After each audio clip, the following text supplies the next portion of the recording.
Corporate dart में आज के हमारे कॉर्पोरेट से बात करते हैं। हमारे साथ बाजार स्टाइल रिटेल बने हुए हैं और मैनेजमेंट भी है हमारे साथ श्रेयांश सुराना है, एमडी फॉर बाजार स्टाइल रिटेल। बहुत बहुत शुक्रिया श्रेयांश, आज शो में पार्टिसिपेट करने के लिए, हमसे बात करने के लिए बहुत बहुत शुक्रिया आपका। शुक्रिया, थैंक यू फॉर बुलाने के लिए हमें शो पे। आपका शो हमें हमेशा अच्छा लगता है। जी बहुत बहुत शुक्रिया श्रेयांश, इतने शॉर्ट नोटिस पे पार्टिसिपेट करने के लिए। पहला क्वेश्चन जो अभी तक जो सबसे बड़ा इस वक्त व्यू पॉइंट और सबसे बड़ा एक ट्रिगर भी बाजार के लिए बनकर निकल के आया वो है जीएसटी रैशनलाइजेशन। कि जितने भी ब्रांडेड अपैरल वाली कंपनियां जहां उनके जीएसटी स्लैब वाले 12% थे, 1,000 रुपए के ऊपर वाले, वहां पर चेंजेस करके लोअर स्लैब दे दिया जाएगा। तो पहले तो मैं ये समझना चाहती हूँ कि ये न्यूज़ आपके लिए कितनी बड़ी पॉजिटिव है, यानी आपके टोटल पोर्टफोलियो का कितना percentage of the total portfolio actually इस सेगमेंट से आता है जहां 1,000 रुपए से ऊपर के स्लैब पर छूट मिलकर नीचे का स्लैब हो जाएगा। देखिए, ये बहुत ही बड़ा, मैं बोलूँगा बहुत ही बढ़िया न्यूज़ है हमारे लिए, क्योंकि क्या है कि जीएसटी का 30% हमारे पोर्टफोलियो का जो स्टॉक है, जो 1000 रुपए के ऊपर के एमआरपी है, वो कहीं ना कहीं वो रिड्यूस होगी, तो वो लोगों को सस्ते में मिलेगा, एमआरपी रैशनलाइज होगी, कंजम्पशन बढ़ेगा। और जैसे कि फेस्टिवल्स के अंदर में थोड़े महंगे कपड़े बिकते हैं, और वो भी अगर रैशनलाइज हो जाएंगे, जो हमारे पास अभी अपडेट है वो ये है कि दिवाली या 1 नवंबर के आसपास ये इम्प्लीमेंट होगा। बट गोइंग विंटर के भी कपड़े महंगे होते हैं, तो उसका बेनिफिट कंज्यूमर को मिलेगा। ओके, पर अदरवाइज श्रेयांश, हमें ये भी समझना था कि इस पर्टिकुलर न्यूज़ से क्या कोई एस्टिमेशन अभी एट दिस स्टेज लगाया जा सकता है कि कितना इंक्रीमेंटल रेवेन्यू ऐड हो सकता है टॉप लाइन में, यानी कितनी और खरीदारी बढ़ सकती है? Is it too early to say? It's too early to say right now. ठीक है, लेकिन अगर हमें एक एस्टिमेशन लगाना हो, क्योंकि मेजरली ये मास कंजम्पशन को बूस्ट करने के लिए स्टेप्स लिए गए हैं, और आपने बताया कि 30 से 35% जो कि अच्छा खासा साइज है of the complete portfolio mix, product mix का, इस पूरे सेगमेंट के लिए फ़ायदा होगा। वैसे भी हमने इस बार का जो ट्रेंड देखा और पिछले 3 क्वार्टर से जो ट्रेंड दिख रहे हैं वो रूरल डिमांड बेटर हुई है, रूरल कंजम्पशन बेटर है, सारी कोर एफएमसीजी कंपनियों के नंबर अच्छे आए हैं, इनफैक्ट रिटेल और अपैरल के भी नंबर्स अच्छे आए हैं। तो रूरल से तो डिमांड अच्छी है और आपका बहुत बड़ा प्रेजेंस है भी टियर 2 टियर 3 सिटीज में। आप इस बार अगले 2 क्वार्टर्स के लिए या फिर फेस्टिवल सीजन तक के लिए किस तरह के डिमांड ट्रेंड्स देख रहे हैं? कितना रेवेन्यू की गाइडेंस आप हमारे साथ शेयर कर सकते हैं रेवेन्यू ग्रोथ की? नहीं, हमारे Q1 में हमने 37% का ग्रोथ किया है। लास्ट ईयर 275 के अगेंस्ट में हमने 378 करोड़ की रेवेन्यू की है इस साल। और हमारा गाइडेंस इस साल के लिए 25% का है। बट ग्राउंड पे हमें काफ़ी अच्छा आपके मोमेंटम दिख रहा है मार्केट के अंदर में। और मेरे को लग रहा है कहीं न कहीं 2 मूव गवर्नमेंट के, जीएसटी का तो चलिए अभी का मूव है, बट गवर्नमेंट ने जो इनकम टैक्स में भी जो रिलीफ दी है, इसका भी बड़ा बेनिफिट हमें इस फेस्टिवल सीज़न में, जो अपकमिंग फेस्टिवल सीज़न है Q2 एंड Q3 में कंजम्पशन में दिखेगा। और अभी जो लग रहा है, हमें लग रहा है कि हम गाइडेंस को बीट ही करेंगे, जिस हिसाब से नंबर्स चल रहे हैं।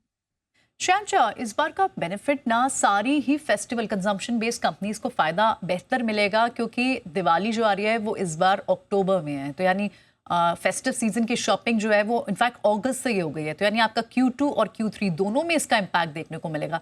तो इस लिहाज से तो पॉजिटिव है ही, लेकिन हमें आपके एक बार फाइनेंशियल नंबर्स में एक इंपॉर्टेंट डिटेल समझनी थी। हमने देखा कि आपका रजिस्टर्ड, आपने प्रॉफिट तो रजिस्टर किया Q1 में, लेकिन थोड़ी सी हिस्ट्री रही है, कहीं ना कहीं इनकंसिस्टेंट प्रॉफिट्स भी रहे हैं at the bottom line level. क्या ये Q1 जो एक कंसिस्टेंट प्रॉफिट रजिस्टर हुआ है, क्या इज इट अ स्टार्ट और विल हैव टू सी? नहीं, इसमें 2 चीज़ है। हमारे अकाउंटिंग स्टैंडर्ड की एक अकाउंटिंग स्ट्रक्चर है, जिसके अंदर में हमारी एक्चुअल प्रॉफिट जो आप देख रहे हो, वहाँ 2 करोड़ दिखा रहा है रिपोर्टेड पे, बट हमारी एक्चुअल प्रॉफिट 9 करोड़ की है on pre end S numbers. और ये साल जो है, इसके अंदर में जो फेस्टिवल्स का जिस तरह से डिविजन्स है, Q1, Q2, Q3, Q4, आप बोल सकते हो कि हर क्वार्टर हमें लग रहा है कि इस बार हमारे नंबर्स काफ़ी अच्छे रहेंगे। वो तो आपको दिखती है, you confident about that, but हमें एक बार फिर इसी के लिए आप FY26 की गाइडेंस भी शेयर करें। किस तरह की न्यू स्टोर्स की या फिर same sales stores growth, SSG growth कैसी रह सकती है FY26 के लिए? तो हमारे इस साल का प्लान में 40 से 50 दुकान हमारी है, जो हम इस साल खोलेंगे, जिसके अंदर में अराउंड 22 दुकान हमने Q1 में खोल चुके हैं। एसएसजी हमारी 7 to 8% की गाइडेंस है आपके एसएसजी लेवल पे। और रेवेन्यू, जैसे मैंने कहा, 25% की गाइडेंस है, जिसके अगेंस्ट में Q1 ने 37% के हमने ग्रोथ ले ली है।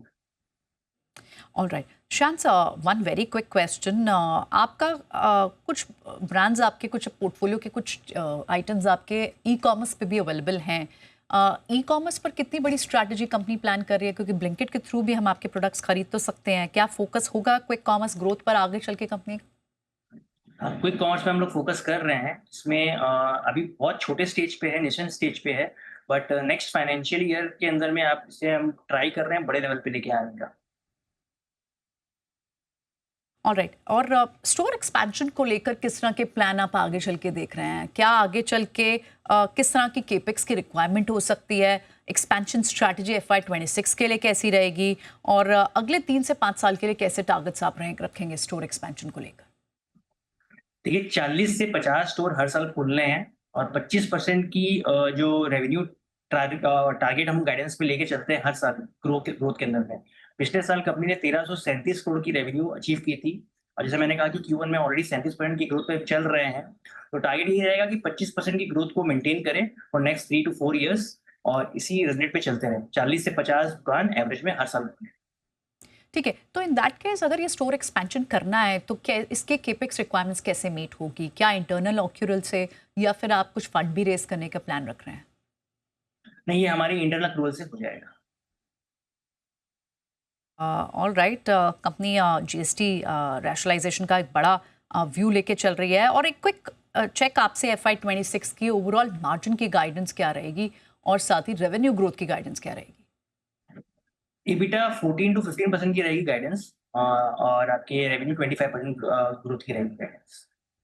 All right, thank you so much mister Surana, आज समय देने के लिए और हमसे बात करने के लिए। GST रैशनलाइजेशन पर काफ़ी फ़ायदा हो सकता है, कंपनी इसी तरह का व्यू बना के चल रही है। बहुत बहुत शुक्रिया आज समय देने के लिए। Thank you so much.